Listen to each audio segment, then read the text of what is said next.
Well, if you turn in your Bible to 1 Samuel, chapter 20, but if you love to read and you love like a soap opera storyline, this afternoon you may want to go to 1 Samuel chapter maybe like 16 or something like that, because the story begins to unfold. And today we just want to simplify things and simplify maybe what God anticipates for us or expects from us, and kind of the beginning point, if you will, of where things begin. So I hope you'll kind of keep that in mind. Now, next Sunday we're going to begin a series on prayer, and we're going to coincide that with our D Now coming up on January the 13th and 14th. In fact, as you leave here today, and I hope I remember to tell you this at the end of the service, there's a banner out there, because January the 13th and 14th, we want to cover this room in prayer for 24 hours leading up to D Now. Don't you want our next generation of students to know Christ and to follow Him with their life? Absolutely you do.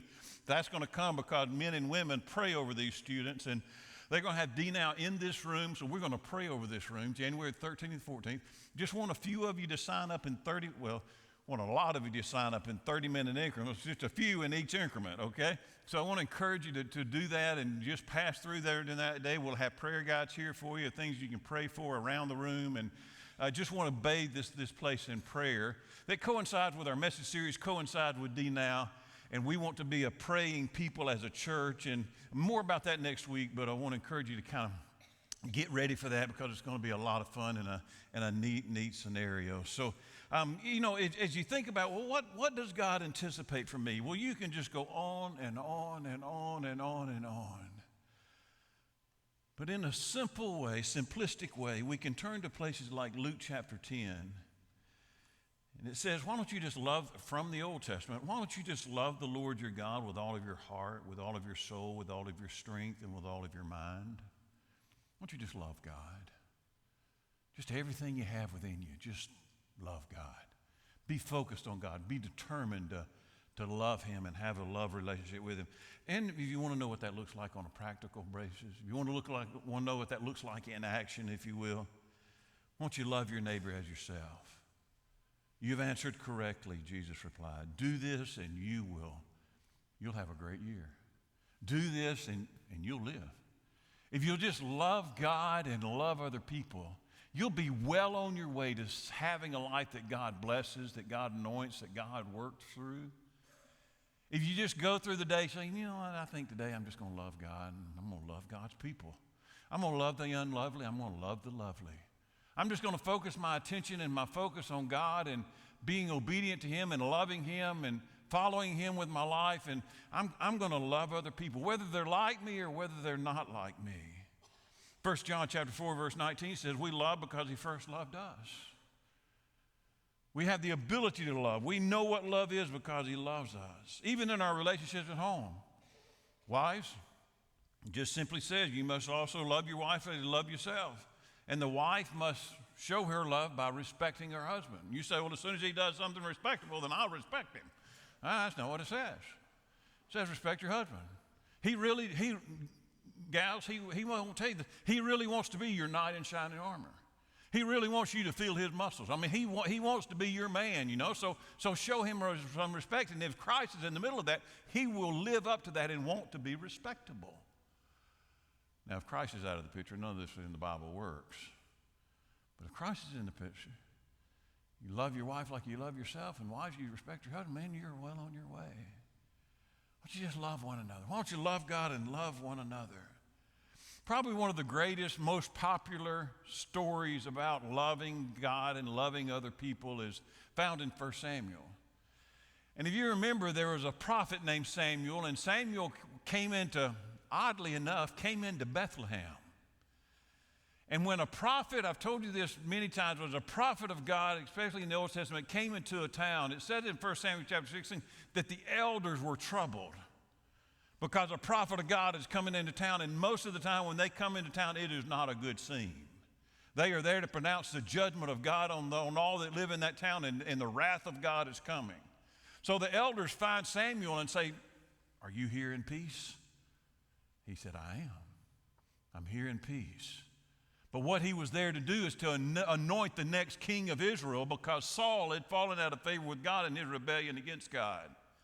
So you remember Jesse, brought all of his boys right in front of Samuel for him to anoint one of his boys. He's bringing his best of his best. Samuel finally said, "That all you got?" "No, I got one boy out in the fields keeping watch over the flocks by night. And lo, an angel." No, that's the wrong story. He was watching over the flocks. He said, "Bring him here." And you remember that David was a handsome young man. But he wasn't fit to be the king. He wasn't king material, if you were. And Samuel said, "That's the one." And he anointed him. "You're going to be king over Israel." And everything that David did found favor with God, and he was successful in it.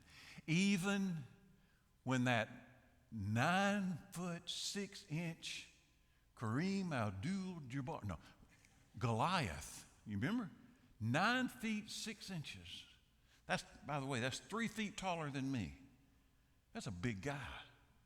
9 feet 6 inches. Goliath confronts him, and you remember he chastises the nation day in and day out, day in and day out. And here comes little David. Pow!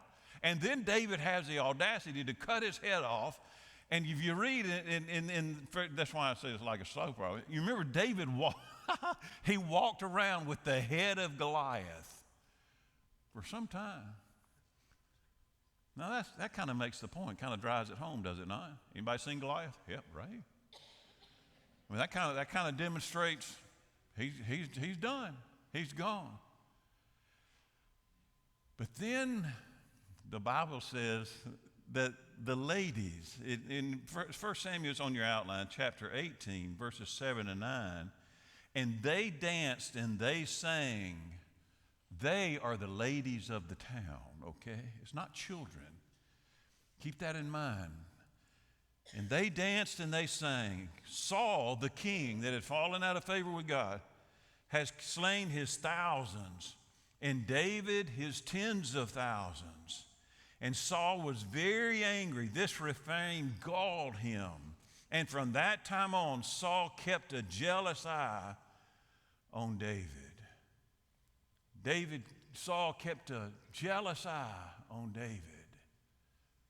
You remember the story goes on that in this time as it continues to unfold, that Jonathan, Saul's son, found favor with David and desired to spend time. They became best friends.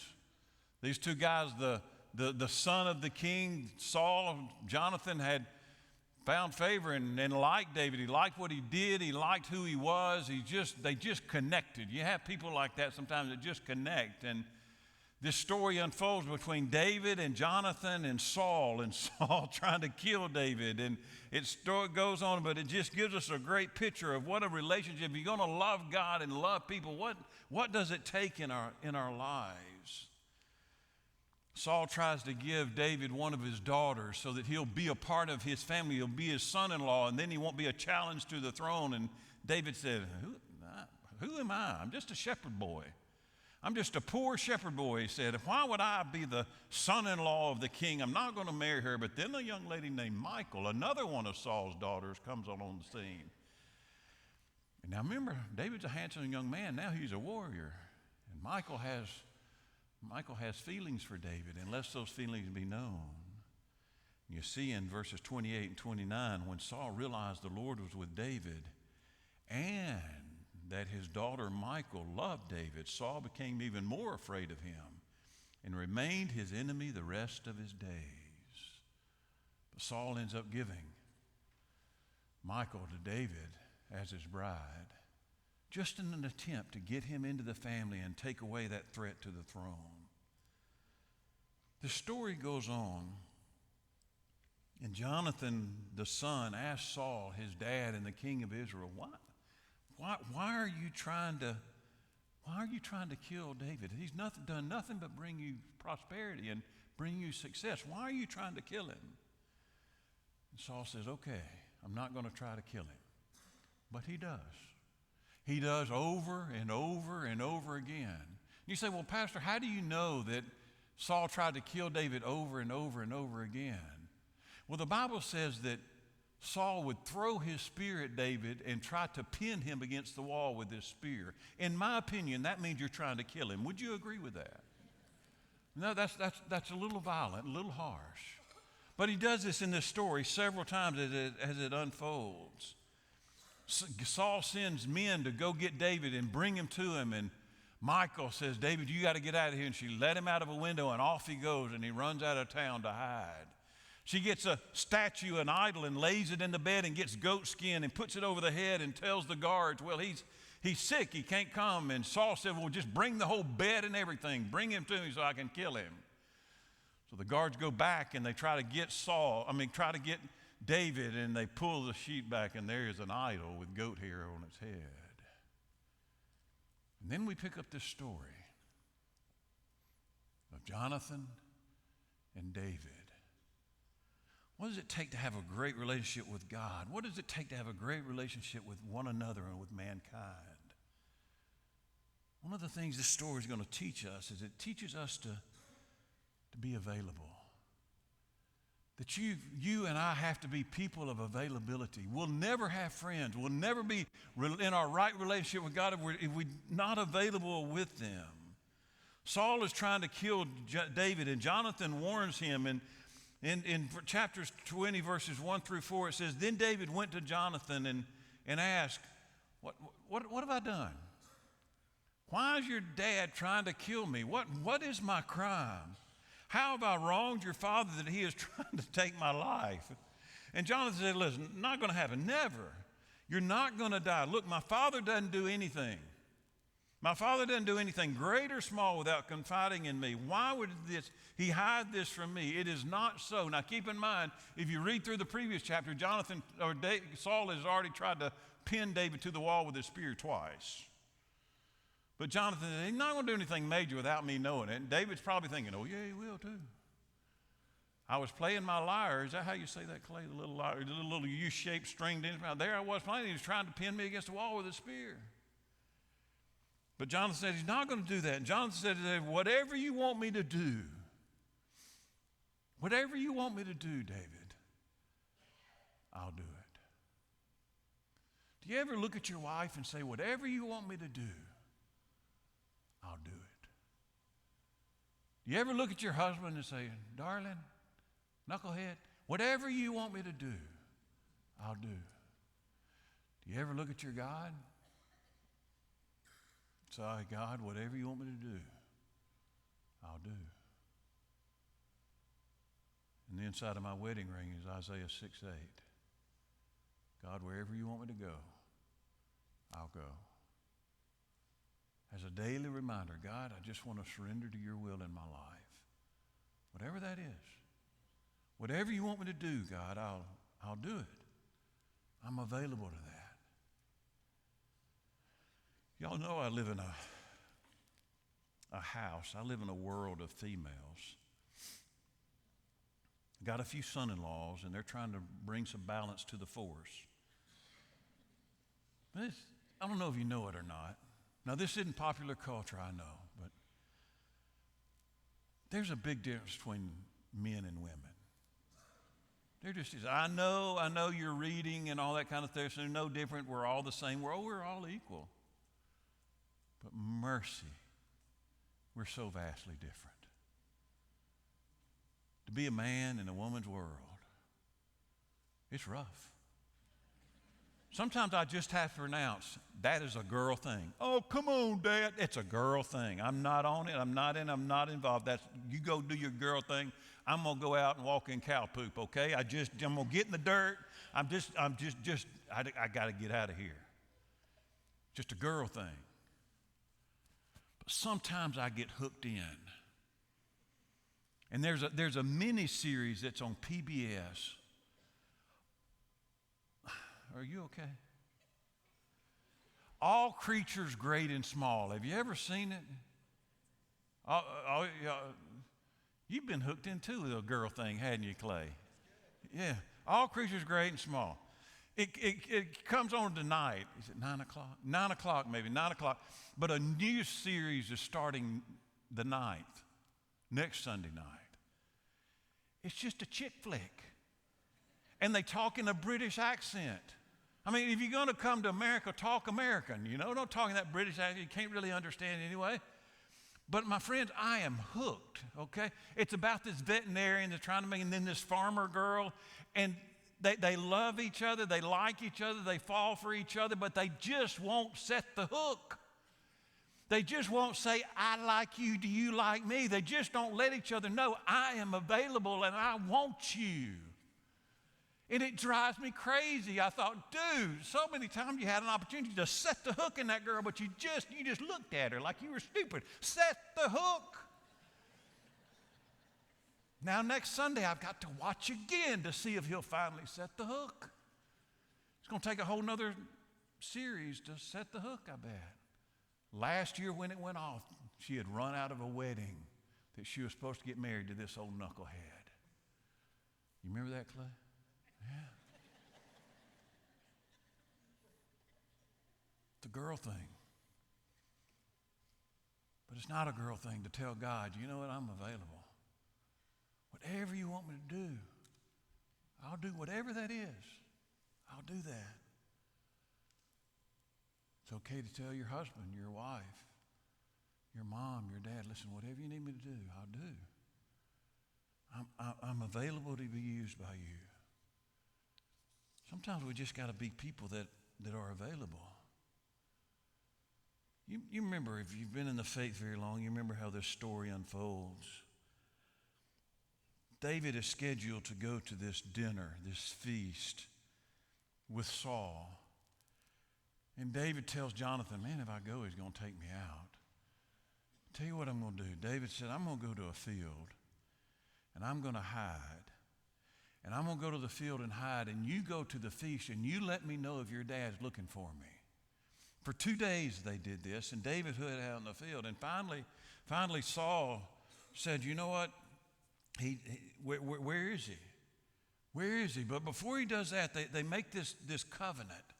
They make this agreement out into the field. And you see in verses 16 and 17, David and Jonathan make this. So Jonathan made a covenant with the house of David, saying, may the Lord call David's enemies to account. And Jonathan had David reaffirm his oath out of love for him, because he loved him as he loved himself. You can count on me. I'm going to protect you. I'm going to watch over you. I'm going to keep an eye on you. I'm going to reaffirm my oath for you. Do you remember it was Ruth Graham when he looked at her husband, Billy Graham, and said they never considered divorce in their life. They considered murder a few times, but not divorce. That they were going to be people that they could count on, that they were going to be dependable people. They were going to reaffirm that oath. God, you can count on me. I'm going to follow you. I'm going to be faithful to you. Husband and wife, I'm going to be with you. I'm going to hang in there with you. Children, there's nothing you could ever do that will stop me from loving you. The wrath may come sometimes, but I will not stop loving you. Just being a person that is dependable. I read this last week. Jonathan focused on being a friend while we often focus on having a friend. Being a friend instead of having a friend. This story, this feast occurs and begins to unfold. And as the story unfolds and the feast occurs, that for 2 days, then they have this feast. And finally Saul looks for Jonathan, or looks for David, and said, where is he? David says, or Jonathan said he had to go to Bethlehem. He had to go to Bethlehem for a feast at his own family. And Saul's anger, you see, flared up against Jonathan. And he said to him, you son of a perverse and rebellious woman, it's your mama's fault. Don't you love, this is a hilarious verse to me. Look what your mama made. Maybe that's a cuss word in the Old Testament. I don't know. You son of a perverse and rebellious woman. It gets better. Don't you know that I have sided with the son of Jesse to your own shame and to the shame of your mother who bore you? As long as the son of Jesse lives on this earth, neither you nor your kingdom will be established. Now send and bring him to me, for he must die. Why should he be put to death? What has he done? Jonathan asked his father. But Saul hurled a spear at him to kill him, killing his own son. Then Jonathan knew that his father intended to kill David. Well, I would think that would be a good sign. Here's your sign, as Jeff Foxworthy used to say. If your dad is so mad that David's not there that he tries to kill you, he's mad. Then he knew that his father intended to kill David, and Jonathan got up from the table in fierce anger. The second day of the month he did not eat because he was grieved at his father's shameful treatment of David. Then he knew. Then the veil was separated. Then there was transparency there in that relationship. Now we know what we're dealing with. David and Jonathan, now we know what we're dealing with. Jonathan to Saul, now we know what we're dealing with. Then he knew he was going to kill him. And the plan was that as David was out in that field, that if Jonathan shot an arrow and the arrow went beyond David, that means, young man, you better go west. That means go the way of the arrow. Just keep on going because he's after you. If he shoots an arrow and it lands between the stone that David was hiding behind and Jonathan, then that means you can come back. Jonathan had a young boy with him, and he shot the arrow beyond David. That young boy went and got that arrow and brought it back to Jonathan, and David steps out from away from the stone. It said after the boy had gone to get that arrow and brought it back, David got up from the south side of the stone and bowed down before Jonathan 3 times with his face to the ground. Then they kissed each other and wept together, but David wept the most. He's missing his friend, losing his friend. Jonathan said to David, "Go in peace, for we have sworn friendship with each other in the name of the Lord. The Lord is witness between me and you, between your descendants and my descendants forever." Then David left, and Jonathan went back to town. I want you to underline that. We have sworn friendship with each other in the name of the Lord, saying. It's intriguing to me that often parents that raise their children in the church, as soon as their children are raised and out on their own, the parents quit coming to church. It's intriguing to me that their job is done, so yet they begin to fall. I wonder what happened to that swearing, if you will, of friendship between you and God. Sometimes affluence brings that to be. Sometimes boys and girls grow up in the church and they're followers of Christ, but then they fall away. Where is that commitment, that faithfulness? Where is that responsibility that we're going to be faithful to our God? Where is that responsibility that we're going to be faithful to one another? I can't remember who it was. I was talking recently to a husband and wife, and the husband was sick, and the wife said, "He didn't sign up for that." And I said, "Oh, yes, he did. Yes, he did. Do you remember for better, for worse, for richer and poorer, in what? Sickness and in health." Yes. Signed up for that. It's just how God designed us, just to take that responsibility and be faithful with one another. Be faithful. David, Jonathan, Saul. What a beautiful picture of relationships and how strong they need to be, and this soap opera of a story that unfolds that gives us just some basic characteristics. Why don't you just love God? Why don't you love one another in the way the Bible teaches us? Let's pray together. Father, thank you for the word that teaches us the practicalities of life. Thank you for the word that teaches us the practicalities of relationships. And Father, may on this day, you teach it to us personally. As we think about relationships with you, as we think about relationships with one another, we think about relationships in our family and with our friends. Father, may your word